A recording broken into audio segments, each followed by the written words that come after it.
claro até o momento em que vimos essas pregações da história de Gideão é o santo paradoxo da vida cristã.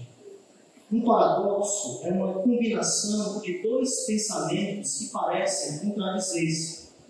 Na Bíblia, nós temos vários paradoxos. Por exemplo, Lucas capítulo 9, versículo 24, afirma que quem quiser salvar a sua vida, perderá. Quem perder a vida por minha causa, esse a salvará.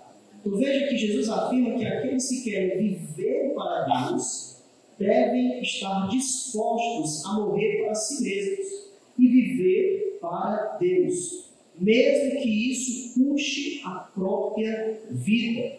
Portanto, isso parece contradizer tudo aquilo que naturalmente presumimos sobre o valor da vida, sobre o valor da existência. Jesus vai dizer: se você quiser viver, você deve perder a sua vida. Outro exemplo é o texto de Lucas, capítulo 22, versículo 25 e 26, quando Jesus disse para os seus discípulos: os reis dos povos dominam sobre eles, e os que exercem autoridade são chamados benfeitores. Mas vós não sois assim. Pelo contrário, o maior entre vós seja como o menor, e aquele que dirige seja como o que serve. Veja, Jesus está dizendo que o caminho para cima é o caminho para baixo. Liderar é ser servo, é estar disposto a se sacrificar pelos outros. Portanto, nós temos vários paradoxos, como nós falamos nas Escrituras, e não é diferente aqui na história de Gideão. Deus reduz toda a sua força para mostrar que somente em Deus e em sua força nós temos a vitória devida. Por meio de Gideão, toda a nação aprenderá que somente em Deus podemos receber o devido livramento. A lição é que a força divina só é possível em um contexto de fraqueza humana. Como vimos na pregação passada, a base do poder de Deus são as nossas fraquezas. E é isso que, mais uma vez, iremos ver nessa noite, porque Deus colocará a sua estratégia divina diante do chamado de Gideão. Deus se deleita em pegar ou usar os vasos fracos, até deficientes, para demonstrar o seu poder em ação. É aquilo também que, certa feita, Paulo nos disse em 2 Coríntios, capítulo 4, versículo de número 7, temos, porém, em tesouro vasos de barro, para que a excelência do poder seja de Deus e não de nós. A mensagem das boas novas é como um grande tesouro.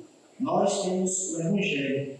O Evangelho está guardado em vasos de barro. Eu e você, pessoas frágeis, isso é o nosso corpo, o sofrimento que nós iremos passar mediante a bendita esperança do Evangelho de Jesus Cristo. E diante desses paradoxos, e aqui na história de Gideão, nós iremos aprender sobre a estratégia divina e duas coisas serão ressaltadas aqui nesses versículos. Em primeiro lugar, do medo à fé, versículo 9 ao 14. É a primeira coisa que nós observamos, a estratégia divina do chamado de Gideão. Do medo à fé. Mas por fim, versículos 15 ao 25, da fé à realização. Portanto, a lógica aqui que nós veremos essa noite, do medo à fé, da fé à realização. Em primeiro lugar, do medo à fé. Versículos 9 ao 14. Nesses versículos vai ficar claro que Gideão ainda está um pouco receoso pela batalha. O autor de Juízes vai expor para nós um problema de Gideão. Versículo 10, ele está com medo. Mas ao mesmo tempo, nós temos o toque da graça. O toque encantador dessa passagem, que Deus toma a iniciativa, mais uma vez, para falar com Gideão. E quando Deus vem falar conosco, Ele fala de maneira poderosa. Ele fala de maneira transformadora, ou seja, Deus não nos abandona segundo as nossas deficiências, mas Deus corrige-as para a sua glória. Ao Deus falar com Gideão, ele encontra um homem trêmulo, mas é aí onde a graça de Deus surge, ministrando aos nossos corações o seu encorajamento, segundo o seu chamamento. Como Deus move Gideão do medo à fé? Em primeiro lugar, versículo 9 e 10, nós temos a promessa de Deus sendo renovada. É a primeira coisa, do medo à fé. A promessa de Deus é colocada, ou ela é renovada em nossos corações. Nesse ponto, nós aprendemos de maneira simples que Deus veio novamente falar com Gideão. Olhe para o versículo 9. Sucedeu que naquela mesma noite o Senhor lhe disse: levanta-te e desce contra o arraial, porque o entreguei nas suas mãos. Veja, há um mandamento. O mandamento é: levanta-te, mas também há uma promessa: entreguei os teus inimigos em tuas mãos. E esse padrão das Escrituras é bastante familiar. Deus ordena, mas também Deus promete a bênção da ordenança. As promessas de Deus estão anexadas às suas ordenanças. E por que isso? Porque muitas vezes os nossos medos paralisam o desenvolvimento da fé. E é isso que está acontecendo com Gideão. Se ainda temes, versículo 10, atacar, se você tem medo de atacá-los, desce tu com o teu moço, teu servo cura ao arraial. Então veja, apesar do seu desenvolvimento espiritual até aqui que temos visto no capítulo 6, agora no capítulo 7, Gideão ainda estava com medo. E Deus, percebendo isso, concedeu permissão para o seu servo cura lhe servir de apoio moral, pois ele iria inspecionar o acampamento inimigo. Até esse momento ainda havia uma certa incredulidade em seu coração. E meus irmãos, o que fica claro aqui, se quisermos progredirmos na vida cristã, nós precisamos deixar certos hábitos de incredulidade. Na vida de Gideão é ainda o receio, o temor, trêmulo diante da batalha do Senhor. E Deus vai falar para Gideão que nós precisamos superar certas deficiências de nossa fé. E como nós fazemos isso? Deus vai ensinar Gideão quando nos levantamos. Levanta-te, Gideão. O que é isso? Disposição em obedecer. Mas também, quando nós olhamos para as suas promessas, obedecemos de fato e de coração. Gideão, levanta-te, mas eu entreguei os teus inimigos em tuas mãos. Ou seja, o levantar não é tudo. O levantar, nós podemos dizer, faz parte do processo. Mas além de levantar, você precisa guardar a palavra de Deus em seu coração. A transição do medo para a fé bíblica sempre começa com uma nova audição da palavra de Deus. Quando nós ouvimos mais uma vez a palavra de Deus, quando nós ouvimos mais uma vez as suas promessas, e nós levantamos no Senhor, nós levantamos segundo as prescrições das Escrituras, e o nosso coração é colocado diante do levantar de Deus. Não simplesmente um levantar por si mesmo, mas é um levantar segundo as prescrições. Veja, o ingrediente essencial para uma vida cristã saudável é sempre nós ouvirmos a palavra de Deus. Romanos capítulo 10, versículo 17, que lemos nessa noite. E assim a fé vem pela pregação, e a pregação pela palavra de Cristo. Meus irmãos, isso aqui é muito necessário, porque sempre, em todos os momentos do medo, da ansiedade, da depressão, da dificuldade, é momento também de nos levantarmos e corrermos para as Escrituras. Corrermos para a leitura diária é um ingrediente essencial para a sua saúde espiritual, um desenvolvimento que todos nós precisamos ter, e todos os domingos nós estamos ouvindo a pregação do Senhor. O que isso deve fazer? Tirar o nosso medo, tirar a nossa incredulidade, colocarmos o nosso coração na palavra de Cristo, porque a fé vem pela pregação. A fé vem quando nós ouvimos as promessas de Deus. A fé vem quando nós escutamos de coração aquilo que Deus para nós. O que isso acontece? Os nossos temores vão embora. Meus irmãos, a boa nova sobre Jesus Cristo, o Salvador crucificado e ressurreto, nós sempre precisamos recorrer a Jesus. Escutarmos a sua voz. Todas as vezes que ouvimos a sua voz, as suas promessas são renovadas. O nosso coração é renovado e nós abandonamos tudo aquilo que precisa ser abandonado. Por quê? Porque houve renovo. E é isso que está acontecendo com Gideão. Levanta-te, entreguei os inimigos em tuas mãos. Mais uma vez ele está ouvindo a palavra de Deus. Mais uma vez ele está ouvindo o chamamento de Deus. E isso é algo essencial para o progresso na sua vida espiritual. Infelizmente, em nossas lutas, em nossos medos, nós estamos dispersos. Nós não estamos atentos à palavra de Deus, à ministração de Deus. Quantas vezes o pastor está pregando, quantas vezes nós estamos lendo a palavra de Deus, mas a nossa mente está em outro lugar. Deus falando, mas o seu coração em outro lugar. E você não tem honrado a Deus de maneira plena, de maneira completa. Por quê? Porque só haverá renovo quando o seu coração entende a pregação, entende ou pede a iluminação do seu espírito, para que você fique atento, para que você peça a Deus: ó Deus, tira o sono da pregação, ó Deus, que o meu olhar esteja atento a cada palavra, a cada vírgula da Escritura, porque ali está a salvação da minha alma. Meus irmãos, não podemos perder a voz de Deus, porque se você perder a voz do Senhor, você está perdendo a sua renovação espiritual.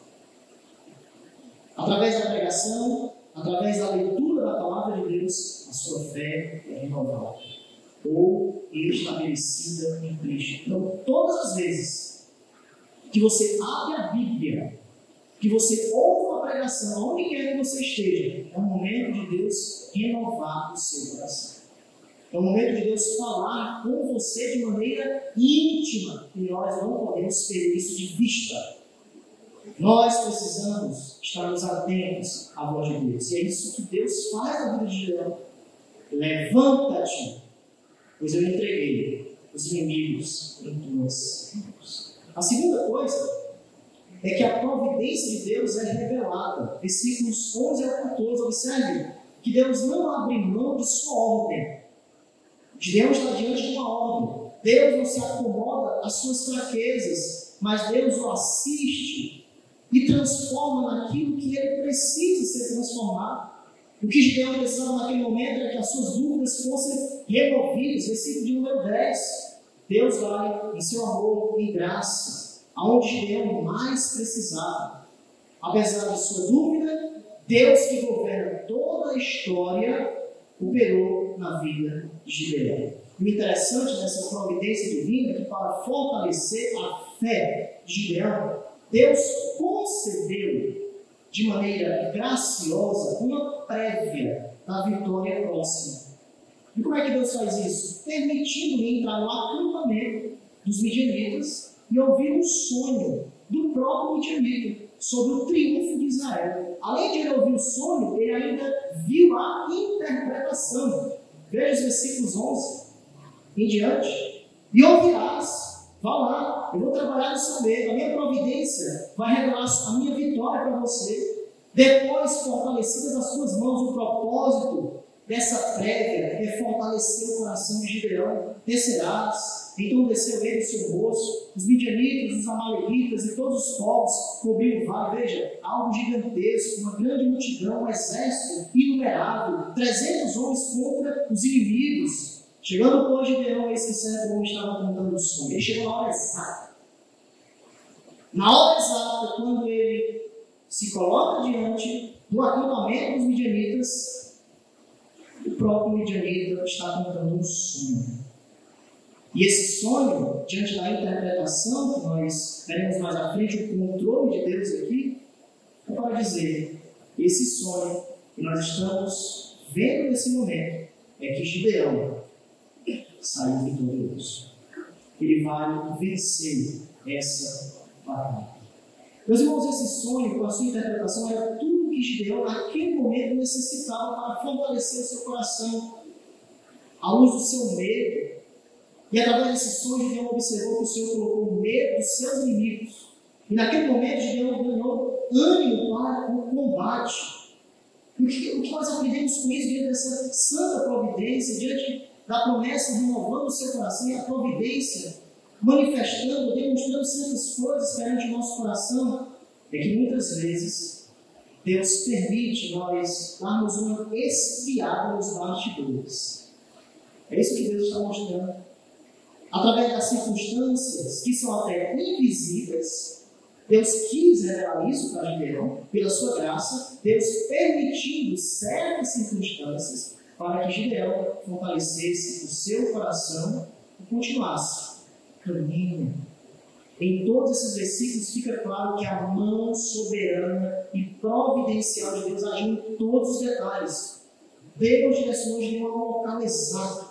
Ele protegeu Gideão para não ser descoberto. E mais significativo, ele trouxe a interpretação do sonho em sua providência e luz até os inimigos para encorajar o general relutante Gideão. Meus irmãos, com esses versículos, Deus quer nos mostrar que a sua santa providência sempre agirá em nossas vidas. Cada detalhe, cada momento, cada ação de Deus está ligada à sua santa providência, o seu governo. Não importa a impossibilidade, a realidade visível está no versículo 12. A realidade visível é uma grande multidão de gafanhotos. Como nós iremos destruir essa multidão?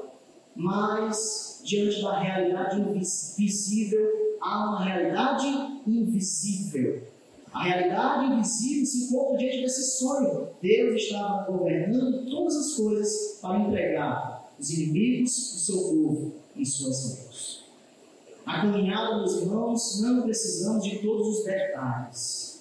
Apenas cremos em suas promessas e avançarmos. Mas Deus é tão misericordioso que no tempo certo, no seu devido momento, Ele coloca certas circunstâncias. Ele, pela sua providência, nos coloca diante de uma certa espiada em acontecimentos e revela certas coisas para nós vermos se nós estamos no caminho certo ou no caminho errado. Mas o que fica claro aqui é que no tempo certo tudo se encaixará segundo a santa providência de Deus. Para Gideão as coisas estavam tudo fora do lugar. Às vezes parece que as peças da nossa vida estão fora do lugar. Porém devemos crer e continuar obedecendo que no futuro próximo a mão invisível de Deus será revelada e colocará tudo no seu devido lugar. Esta é a marca da verdadeira fé e da verdadeira espiritualidade. Devemos nos concentrar no presente. Em fé e obediência, o futuro pertence a Deus, como diz o autor de Hebreus, capítulo 11, versículo 1. Ora, a fé é a certeza de coisas que se esperam, a convicção de fatos que não se veem. Fé é agir com base naquilo que Deus revelou sobre a sua vontade, sobre o seu caráter. Devemos ter convicção, certeza ativa de que aquilo que Deus prometeu acontecerá. Apesar de nós não vermos, mas devemos crer que Deus agirá no tempo certo. Tudo acontecerá segundo a sua soberana vontade, a sua boa mão. E é isso que Deus nos ensina, em segundo lugar, do medo à fé, a providência de Deus. O seu governo, muitas vezes, nos permite observarmos certas circunstâncias para fortalecer o nosso coração. Terceira coisa, versículo 15, nós aprendemos que a pessoa de Deus é reverenciada. Depois de todos esses acontecimentos, o texto diz que Gideão adorou. Tendo ouvido Gideão contar este sonho e seu significado, adorou. E tomou ao arraial de Israel e disse: levantai-vos, a mesma expressão que ele recebeu de Deus, porque o Senhor entregou o arraial dos midianitas nas vossas mãos. Veja, meus irmãos, nós temos aqui um progresso espiritual. Deus trabalhando a cada dia da vida de Gideão, e agora tudo isso que está acontecendo, do medo à fé, na fé de Deus ou na fé do seu coração no Senhor, a máxima expressão de fé seria colocada aqui. A máxima expressão de fé é a adoração. Ele duvidou, mas agora ele está adorando. Porque o que é adoração? Adoração a Deus nos afasta de nós mesmos. Adoração a Deus é quando nós colocamos Deus no centro, Cristo no centro da nossa vida, e tudo que é nosso vai embora. A incredulidade, a oposição, a divisão, a falta de perdão, tudo vai embora. Por quê? Porque a adoração é o centro que nós devemos buscar. Deus no centro. Diante de todos os acontecimentos, a expressão máxima de Deus é adorou. Ele adorou. Diante da resposta de Deus se prostra diante de Deus em adoração. Então veja, ele começou com pouca fé, mas Deus está trabalhando em sua vida. No capítulo 6, versículos 36 ao 40, ele procura sinais. No capítulo 7, Deus reduz a sua força. Mas aqui nós temos uma fé transbordante. Deus está trabalhando na vida dele. Ele precisa batalhar com o Senhor. E já que ele precisa batalhar com o Senhor, Deus está trabalhando no líder maior, para que lá na frente todo o povo esteja junto, com uma fé transbordante em adoração. Isso nos ensina que a nossa fé precisa ser amadurecida. Se você nessa noite está com uma fé fraca, sabe que a palavra de Deus lhe diz que você precisa crescer. A sua fé precisa crescer, ao ponto de chegar o que Gideão chegou, uma adoração transbordante. Ele adorou. Deus busca uma fé crescente e submissa. É isso que Ele busca dos seus filhos, uma fé que crê verdadeiramente em suas promessas, uma fé que, mesmo não vendo, crê que o Senhor está no controle de todas as coisas. Então veja, nesses versículos, nós temos Gideão passando por um processo. O processo de medo à fé. Através da renovação da palavra de Deus. Através da providência sendo manifestada. Mas em terceiro lugar, a adoração sendo plenamente expressada. Essas três coisas revelam do medo à fé. Que todos nós precisamos buscar diante da ação do Senhor. Versículos 15 ao 25, agora, da fé à realização. Da fé à realização. Nesses versículos, nós iremos observar, meus irmãos, que apesar de a nossa fé ser plenamente, ou deve ser amadurecida com o tempo, a batalha ainda precisa ser travada. Deus nos prepara para um propósito. Deus nos prepara para uma batalha. A vida de fé é uma vida de amadurecimento, mas também de propósito, de luta. Às vezes estamos tão acostumados com as nossas próprias experiências de fé, experiências pessoais, como por exemplo, estamos nesse culto, sentamos, ouvimos o sermão, ouvimos uma boa palavra, ouvimos os cânticos, estamos nessa experiência de renovação, mas quando acaba o culto, vamos para os nossos lares, sentamos, baixamos as nossas cabeças, penduramos a nossa chuteira e parece que a gente não batalha. Mas não é para isso que Deus nos chama. Fica claro nesse texto que do medo à fé, a fé deve buscar o propósito de Deus. A fé deve buscar os propósitos amplos de Deus. Deus vai nos ensinar nesses versículos que Ele opera em nós de maneira íntima. Mas além disso, Deus quer operar de maneira externa. Deus opera em sua vida para que você, através disso, opere na vida de outras pessoas. Deus opera na vida do povo de Deus para que este povo vá, pregue o Evangelho com poder e autoridade, meus irmãos. Nós devemos fugir de um cristianismo introspectivo. Um cristianismo que somente olha para si. Nós devemos fugir disso. Deus não nos chamou apenas para olhar para si. Deus nos chamou para irmos. Vocês são sal e luz deste mundo. O cristianismo também é introspectivo. Ele vai para frente. Não somente para si, mas também para fora. E como nós podemos enxergar aqui da fé à realização? Da teoria para a prática. Primeira coisa, versículo 16 e 17. Coragem na obediência.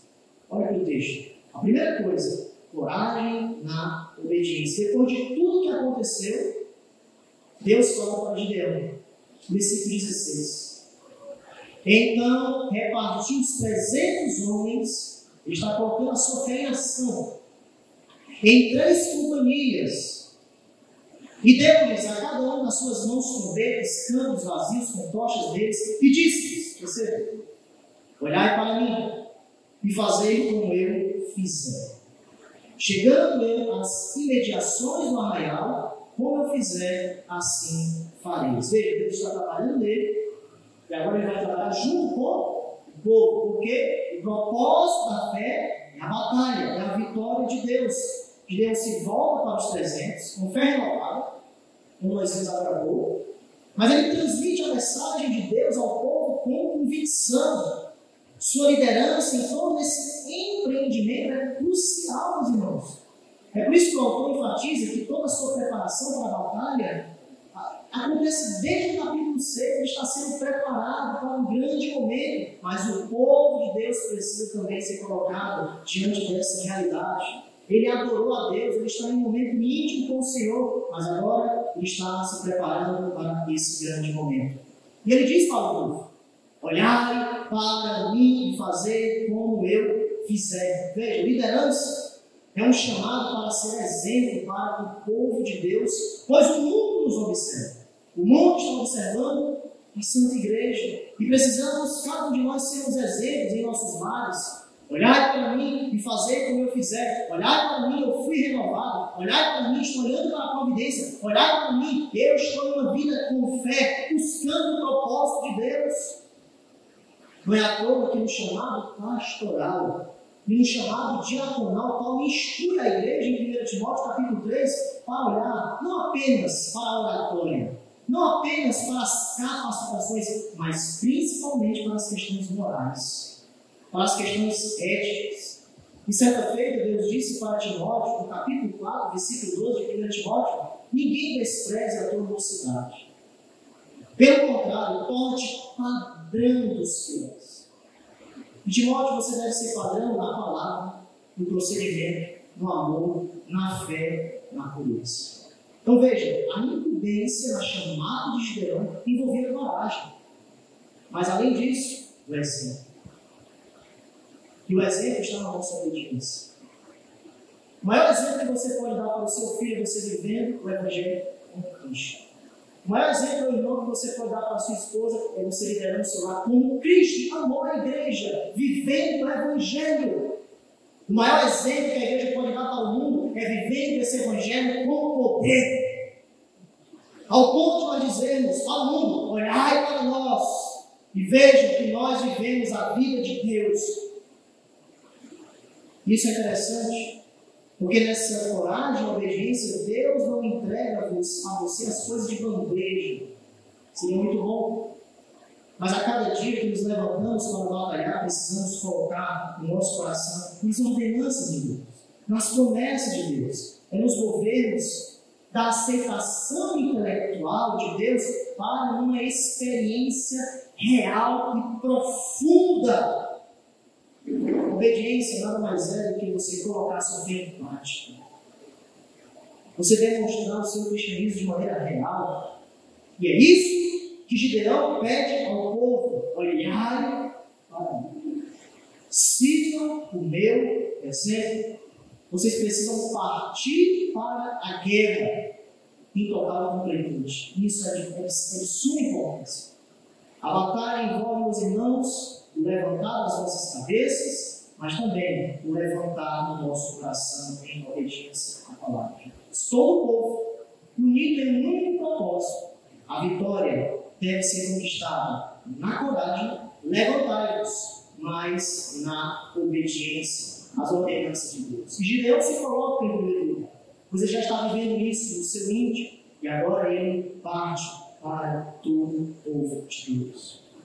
Meus irmãos, isso é de suma importância em nossas vidas práticas. Quando sairmos dessa igreja, será que nós temos essa capacidade de falarmos muitas vezes para pessoas que estão ao nosso lado? Olhai para mim, veja o que eu faço, olhe para mim, filho, olhe para mim, veja como eu me aproximo de Deus, filha, olhe para mim, como eu oro, como eu busco ao Senhor. Meus irmãos, é uma vida de exemplo. é uma vida que é um padrão moral muito alto, segundo o que Deus nos ordenou. Não apenas levantarmos, mas vivermos realmente. É isso que Deus busca. Deus busca corações corajosos na obediência.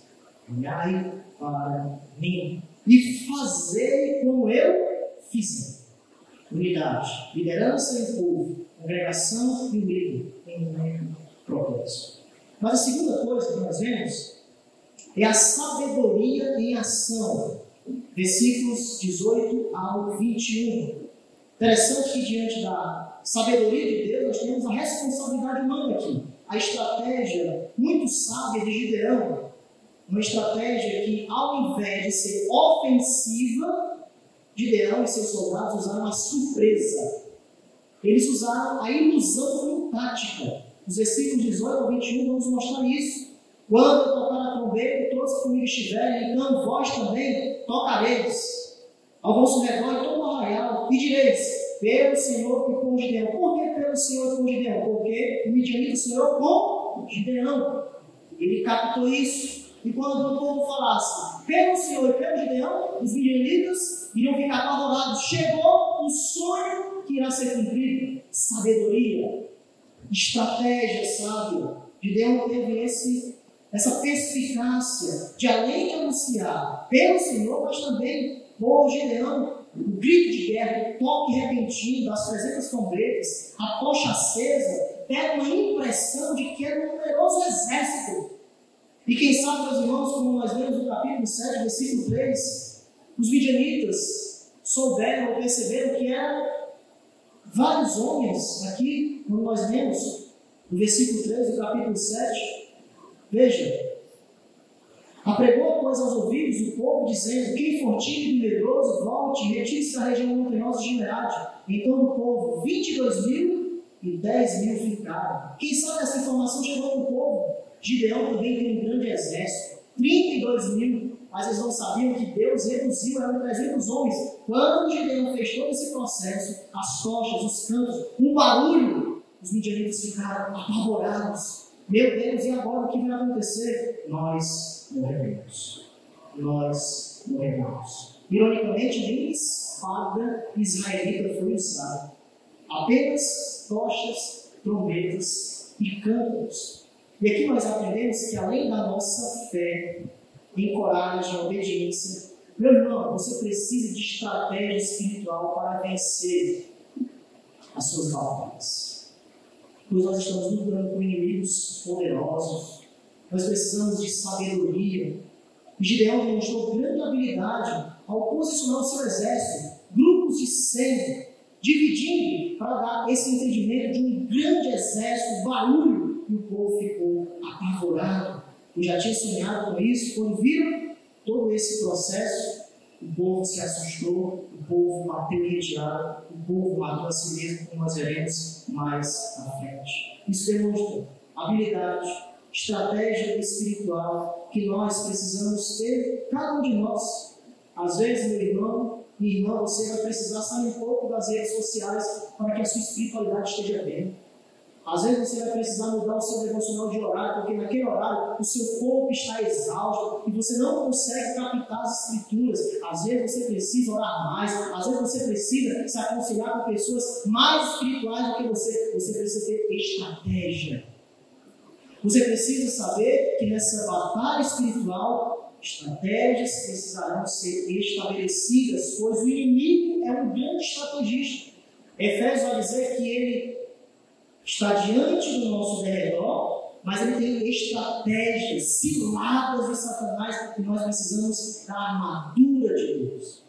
Nessa armadura, nós precisaremos lutar contra os nossos inimigos de maneira sábia, porque a nossa alma está em jogo. E eu tenho uma certeza em meu coração que o Espírito testifica nos corações e ele fala em nosso íntimo coisas que nós precisamos abandonar, coisas que nós precisamos fazer para nós fugirmos do pecado, de ligarmos muitas vezes a TV, tirarmos algo que esteja nos atrapalhando, que aflora a nossa ira, que nos tira do controle.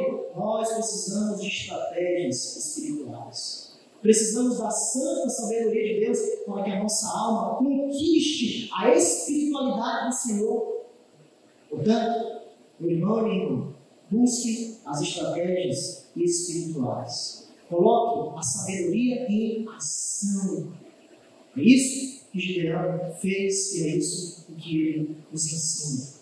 Mas por fim, versículos 22 a 25, nós temos, como sempre, os autores finalizam em vários juízes que são levantados, Deus no controle, a vitória está nas mãos de Deus. Nos versículos finais nós temos o ingrediente final. O ingrediente essencial, Deus no controle. Gideão e seus homens amedrontaram os midianitas, mas Deus os resgatou. Fica claro isso. O temor, a escuridão, o pânico nos corações dos midianitas levaram eles a massacrarem uns aos outros. Veja que no versículo 22 o texto afirma: ao soar das trombetas, a sabedoria de Gideão, o Senhor tomou a espada de um contra os outros, e isto em todo o arraial que fugiu o povo de Zerá até Bet-sita, até o limite de Abel-Meolá, acima de Abate. Veja que de forma irônica, as espadas da destruição dos midianitas são as suas próprias. Gideão não utilizou nenhuma arma de guerra, mas, como foi que ele conquistou? A própria espada dos seus inimigos. Pela sabedoria, mas porque a ação de Deus, a soberania do Senhor, a vitória, o seu poder está diante de nós. O que fica marcado do começo ao fim é que o povo está seguindo os termos de Deus. Quando nós buscamos a Deus, nós oramos ao Senhor e nós sempre estamos nessa convicção que eu preciso seguir a voz de Deus, meus irmãos, tudo de maneira natural segue os desígnios do Senhor, e é isso que está acontecendo nessa história. Veja, faça uma retrospectiva de tudo que nós vimos. Deus, ele reduz o exército. Deus, ele mostra a fraqueza do povo. Deus está trabalhando na vida de Gideão. Deus levanta Gideão. Deus coloca a estratégia do coração de Gideão, das trombetas, flautas e cantos. Tudo Deus em seu controle, tudo na sua soberania. Mas o interessante é que ele coloca o terror no coração dos inimigos do povo através de um sonho.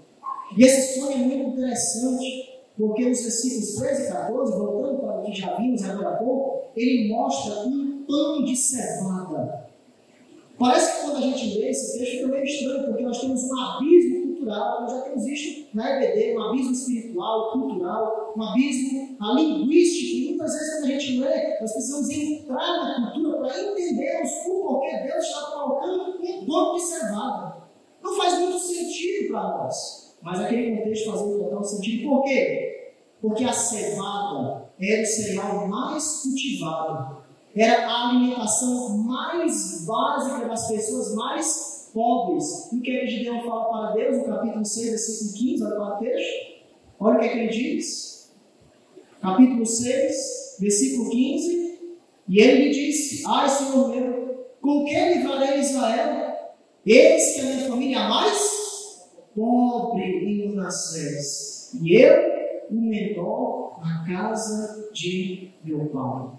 Quando Deus colocou um pão de cevada, o alimento mais básico, os midianitas entenderam, é Gideão. A pessoa mais humilde, a pessoa mais pobre, é com esse aí que Deus vai destruir as nossas vidas. Os midianitas entenderam na hora, quando eles viram o pão de cevada, que Deus estava utilizando Gideão para derrotar os seus inimigos. Mas não somente isso. Já que é o alimento mais pobre, o que foi que aconteceu nos versículos anteriores do capítulo 7? Deus reduziu toda a força do povo, de 32 para aqui 22 mil, de 22 para 300. Ou seja, o Senhor vai alcançar a sua vitória com um material menos promissor. Não é um grande material, não é uma grande ou um grande exército, é um material menos promissor. A pessoa mais pobre e o alimento mais básico. Os irmãos, Deus está nos ensinando que é através das nossas fraquezas que vem as maiores vitórias. É através das nossas deficiências, que a manifestação do poder de Deus se encontrará visível. Tudo isso, Deus falando para o povo para mostrar que a vitória pertence somente a Deus. A vitória pertence somente ao Senhor. O crescimento vem de Deus. Tudo pertence ao Senhor. É claro que a responsabilidade humana ela é de suma importância. Tanto a soberania como a responsabilidade andam de mãos dadas. Mas, quando a gente lê Atos, por exemplo, era pela soberania de Deus que o crescimento da igreja, Deus acrescentava um número diante do temor do povo, da responsabilidade, da adoração, do partir do pão, da comunhão. Mas não esqueçamos isso. É através do poder de Deus. Não através da nossa inteligência, não através do muito que nós fazemos, é sempre através das mãos do Senhor. É através do controle de Deus que está o nosso controle. É através dos recursos de Deus que está o sossego para a nossa alma. Então eu sei que você está correndo de um lado para o outro, buscando estratégias, tentando fazer de tudo para que de alguma forma isso aconteça no Senhor, mas não esqueça, você também precisa colocar a soberania de Deus. Clamar a soberania de Deus. Perceber que diante da sua responsabilidade é Deus que faz todas as coisas. É Deus que traz a vitória. É Deus que coloca a sua ação soberana em nossas vidas. Concluímos, meus irmãos, que a estratégia de Deus, o chamado de Deus, inclui a fé, mas também a realização. Deus me chama, Deus trabalha em sua vida, mas Ele busca um propósito na sua alma. Ele busca um propósito diante do seu chamamento. Não importa o que esteja no caminho, Deus sempre irá trabalhar em nosso coração para entregar aquilo que Ele quer para as nossas vidas. A sua vontade será cumprida, como foi cumprida em vários juízes que nós vemos, e aqui também na vida de Gideão. Gideão nem pensava em Deus, Gideão estava malhando, mas Deus foi lá e buscou um homem mais pobre, um homem que era totalmente promissor, mas Deus trabalhou em sua vida. Ele se levantou, o povo se levantou, e Deus transformou todas as suas deficiências em vitória. Do medo à fé, da fé à realização. Que Deus também possa fazer isso em nossos corações.